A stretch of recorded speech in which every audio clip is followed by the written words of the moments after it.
आखिर ऐसा क्या है केदारनाथ धाम में जिसकी वजह से बिना तेल डाले भी 6 महीने तक लगातार दीपक जलता रहता है? आखिर क्यों महादेव ने अपने भक्त के लिए 6 महीनों को सिर्फ एक रात में ही तब्दील कर दिया था? क्यों भैरवनाथ को केदारनाथ धाम का द्वारपाल माना जाता है? आखिर क्या हुआ जब रिसर्च करने पहुंचे वैज्ञानिक? आखिर क्या है रीतस कुंड का रहस्य? आखिर क्यों केदारनाथ मंदिर का शिवलिंग दुनिया के सभी शिवलिंग से पूरी तरह से अलग है?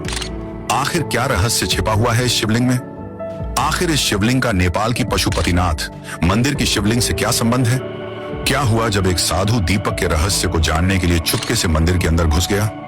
आखिर क्यों और किसने करवाया था केदारनाथ मंदिर का निर्माण?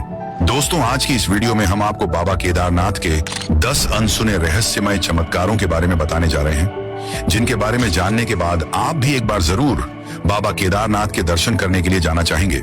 12 ज्योतिर्लिंगों में से सबसे सर्वोच्च माने जाने वाला केदारनाथ धाम, जो हिमालय की गोद में बसा हुआ है, वही आज करोड़ों लोगों की आस्था का केंद्र माना जाता है।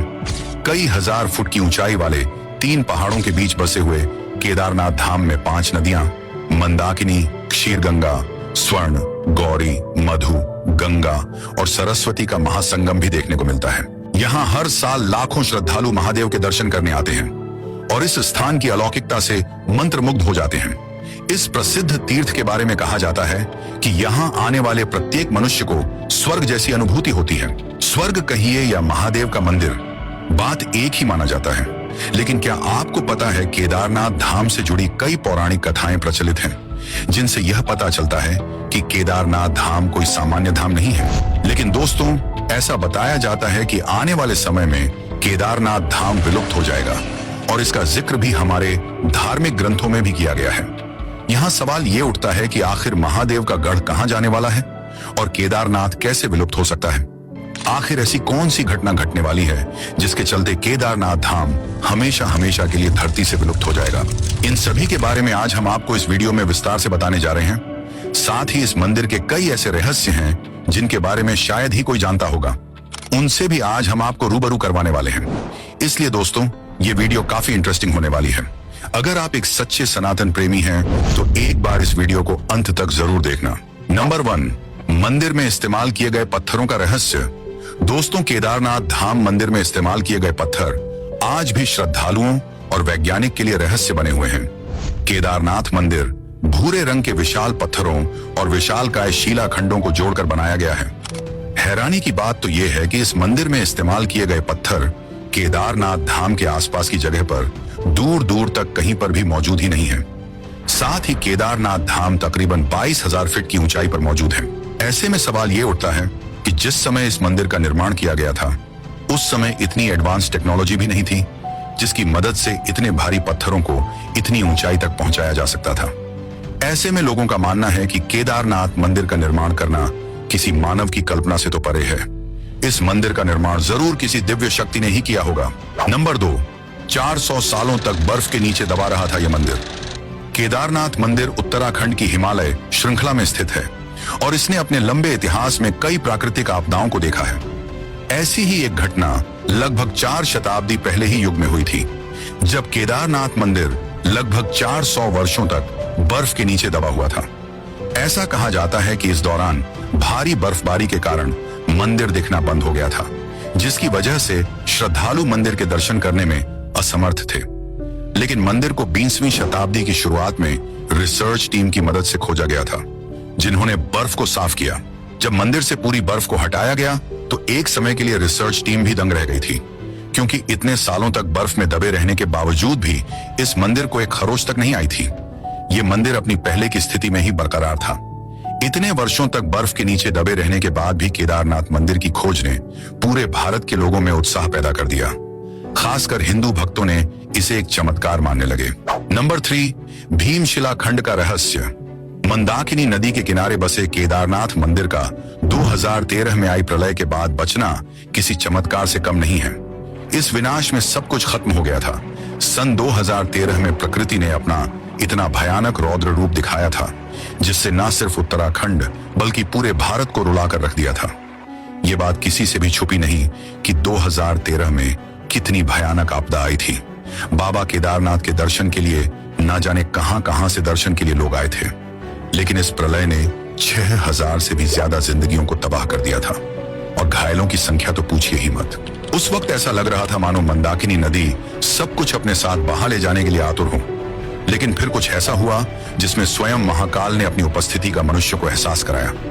जब मंदाकिनी अपने उफान पर थी तो ऐसा लग रहा था कि बाबा के मंदिर को भी अपने साथ बहा कर ले जाएगी। लेकिन उसी बहाव के साथ आया एक शिलाखंड, मानो ढाल बनकर मंदिर के समक्ष खड़ा हो गया हो।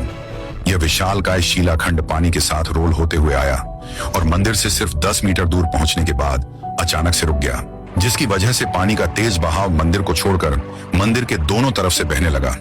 इस शिलाखंड की वजह से मंदिर का बाल तक बांका ना हो सका। उस समय मंदिर में मौजूद सभी लोगों ने यह मान लिया था कि उनका बचना अब संभव नहीं है। लेकिन इस शिलाखंड की वजह से 500 से भी ज्यादा लोगों की जान बच गई थी। अब इसे चमत्कार कहे या संयोग, परंतु आस्था रखने वालों के लिए यह महाकाल की लीला ही तो है। पानी के साथ बहकर आई इस शिला का नाम भीमशिला रखा गया है। केदारनाथ आने वाले भक्त इस शिला की भी पूजा और अर्चना करते हैं। यह शिला मंदिर के परिक्रमा मार्ग के बिल्कुल पीछे है।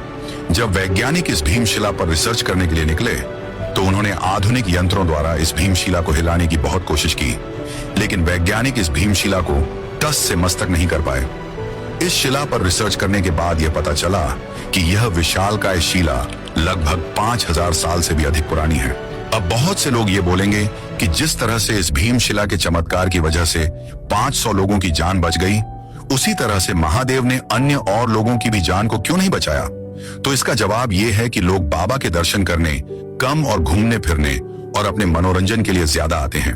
उनके मन में भक्ति कम और इंस्टाग्राम पर रील बनाने की इच्छा ज्यादा होती है। ये बात किसी से छिपी नहीं है कि केदारनाथ एक धार्मिक स्थल है, न कि टूरिस्ट प्लेस। आपने देखा होगा कि यहाँ पर कुछ लोग किस तरह से पैसे कमाने के लिए वीडियो बनाकर सोशल मीडिया पर डालते हैं। यहाँ पर वह लोग भी अपनी झूठी भक्ति दिखाने के लिए आते हैं, जो दिन रात सोशल मीडिया पर मुर्गा और बकरे चबाते रहते हैं। नंबर 4, आने वाले समय में केदारनाथ के लुप्त होने का रहस्य। दोस्तों, करोड़ों लोगों की श्रद्धा से जुड़े हुए केदारनाथ धाम को लेकर एक बहुत ही बड़ी भविष्यवाणी की गई है, जिसके अनुसार आने वाले समय में केदारनाथ धाम हमेशा हमेशा के लिए इस पृथ्वी से गायब हो जाएगा। हमारे सनातन धर्म के ऐसे बहुत से ग्रंथ हैं जिसमें इस बात का जिक्र मिलता है कि जिस दिन नर या नारायण पर्वत आपस में मिल जाएंगे, उस दिन केदारनाथ धाम का शिवलिंग गायब हो जाएगा। इसके बाद एक बार फिर से केदारनाथ धाम में काफी तेज प्रलय आएगी और केदारनाथ धाम पूरा बर्फ में दब जाएगा। अब बहुत सारे लोगों का कहना है कि यह मंदिर पहले भी हिमयुग के समय 400 साल तक बर्फ के नीचे दबा हुआ रहा था, तब भी इसका कुछ नहीं हुआ, तो आगे भी कुछ नहीं होगा। अब ये तो वक्त ही बताएगा, लेकिन लोगों की आस्था का यह प्रमुख केंद्र बहुत ही अनोखी तकनीक के साथ बनाया गया है, जो आज भी सुरक्षित है। नंबर 5, उदक कुंड का रहस्य। केदारनाथ मंदिर के दक्षिण में स्थित उदक कुंड का अत्यधिक आध्यात्मिक महत्व माना जाता है। भक्तों का कहना है कि जो कोई भी उदक कुंड का पवित्र जल पिएगा, वह हमेशा के लिए जन्म और मृत्यु के चक्र से मुक्त हो जाएगा। माना जाता है कि इस जल में शुद्धिकरण की क्षमता होती है। शिव पुराण के केदार खंड के अनुसार उदक कुंड का जल 5 महासागरों का मिश्रण है। दोस्तों, आपकी जानकारी के लिए बता दें कि 2013 से पहले केदारनाथ धाम में 5 कुंड हुआ करते थे, लेकिन 2013 के बाद 3 कुंड गायब हो गए हैं। केवल उदक कुंड और रेत्स कुंड को छोड़कर वैज्ञानिक आज भी बचे हुए 3 कुंडों को नहीं खोज पाए हैं। नंबर 6, रेतस कुंड का रहस्य। केदारनाथ मंदिर से करीब 500 मीटर की दूरी पर सरस्वती नदी के तट पर रेतस कुंड स्थित है। ये कुंड बड़ा ही रहस्यमयी है। ऐसा केदार खंड में लिखा गया है कि यहाँ ओम नमः शिवाय का जाप करने पर पानी में से बुलबुले उठते हैं। वहीं ऐसा भी कहा जाता है कि इस कुंड के जल को पीने से मनुष्य शिव रूप हो जाता है। यह कुंड 2013 की प्रलय में लुप्त हो गया था, जिसे हाल ही में खोजा गया है। खास बात यह है कि यह कुंड सिर्फ ओम नमः शिवाय का जाप करने पर ही बुलबुले छोड़ता है। आप जरा यह वीडियो क्लिप देखिए। नंबर 7, केदारनाथ धाम का पांडवों से जुड़ा रहस्य। ऐसा बताया जाता है कि महाभारत युद्ध के बाद पांडवों ने केदारनाथ मंदिर का निर्माण किया था। ऐसा माना जाता है कि अपने ही भाइयों की हत्या करने के बाद पांडवों ने फैसला किया था कि वे अपने पापों का प्रायश्चित करेंगे।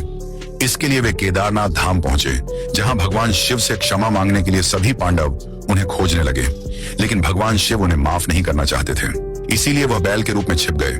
लेकिन जब भीम ने उन्हें पहचान लिया और उन्हें छूने का प्रयास किया, तो भगवान शिव 5 अलग अलग स्थानों केदारनाथ, रुद्रनाथ, तुंगनाथ, मध्यमहेश्वर और कल्पेश्वर में बिखर गए और गायब हो गए, जिन्हें अब पंच केदार के नाम से जाना जाता है। बाद में पांडवों ने भगवान शिव को मना लिया था और कहा जाता है कि केदारनाथ मंदिर का निर्माण पांडवों ने ही करवाया था। नंबर 8, 6 महीने के लिए बंद होता है केदारनाथ धाम। दोस्तों, केदारनाथ धाम हिंदुओं की सबसे बड़ी आस्था का केंद्र माना जाता है। इसके बावजूद भी केदारनाथ धाम को 6 महीने के लिए ही खोला जाता है और 6 महीने यह बंद पड़ा रहता है। केदारनाथ मंदिर के कपाट बंद होने के बाद बाबा केदारनाथ की पंचमुखी डोली ऊखी मठ के ओंकारेश्वर मंदिर तक बड़े ही धूमधाम के साथ निकाली जाती है। इस दौरान भक्तगण बाबा केदारनाथ के अगले 6 महीनों तक ऊखी मठ के ओंकारेश्वर मंदिर में दर्शन कर सकते हैं और भाई दूज वाले दिन ही केदारनाथ धाम के कपाट बंद कर दिए जाते हैं, जहां उन्होंने भगवान शिव के मंदिर का निर्माण किया। इसके बाद उन्होंने यहीं पर अपने पितरों का तर्पण किया था। इसके बाद ही उन्हें स्वर्ग की प्राप्ति हुई। कहते हैं कि जिस दिन पांडवों ने अपने पूर्वजों का तर्पण किया था वो भाई दूज का ही दिन था, इसलिए तब से इसी दिन केदारनाथ के कपाट बंद होने लगे। वहीं इसके पीछे का दूसरा कारण यह बताया जाता है कि भाई दूज के दिन से ही शीतकाल का आरंभ होता है। इस दौरान हिमालय क्षेत्र में रहना बहुत मुश्किल होता है। ऐसे में भक्तों को किसी भी तरह की परेशानी ना हो, इसलिए जब तक शीतकाल रहता है तब तक मंदिर के कपाट बंद कर दिए जाते हैं। नंबर 9, जलते हुए दिए का रहस्य। जब केदारनाथ मंदिर के कपाट बंद किए जाते हैं उससे पहले पुजारी विग्रह और दंडी को नीचे ले जाते हैं। इसके बाद मंदिर परिसर की सफाई करके वहां एक दीपक जला देते हैं। हैरानी की बात यह है कि मंदिर 6 महीने बंद रहने के बावजूद इसके दोबारा खोलने पर भी दिया वैसे ही जलता हुआ दिखाई देता है। मंदिर में एक छोटा सा दिया पूरे 6 महीने तक लगातार कैसे जलता रहता है, इस बात को लेकर सभी हैरान हैं, लेकिन सब लोग इसे साक्षात महादेव का चमत्कार ही मानते हैं। नंबर 10, क्या हुआ जब एक साधु 6 महीने के लिए केदारनाथ मंदिर के अंदर बंद हो गया। एक बार एक साधु केदारनाथ मंदिर में 6 महीने तक दीपक के जलने के रहस्य को जानने के लिए चुपके से खाने के लिए कुछ फलों के साथ मंदिर के अंदर ही रह जाता है। इसके बाद मंदिर के द्वार बंद हो जाते हैं। साधु भगवान से बोलता है, क्षमा करें भगवान, मैं रहस्य जानना चाहता हूँ। और जैसे जैसे दिन बीतते हैं और धीरे धीरे फल खत्म हो जाते हैं, साधु भूख से बहुत परेशान होने लगता है। साधु अपने साथ लाए गए फलों से केवल 4 दिनों तक ही अच्छे से गुजारा कर पाता है, लेकिन इसके बाद फल खत्म हो जाते हैं। अब साधु के पास खाने के लिए कुछ भी नहीं बचा था और अब वह भूख के मारे तड़पने लगा था। निराश होकर साधु कहता है, हे प्रभु, क्या मैं अब यहीं पर मर जाऊंगा।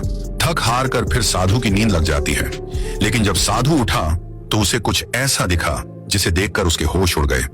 उसने देखा कि उसके आसपास ताजे फल बिखरे पड़े हैं, दीपक भी जल रहा है और तेल से भरा हुआ है। इसके बाद साधु की ऐसी नींद लगती है कि वह 6 महीने बाद ही खुलती है।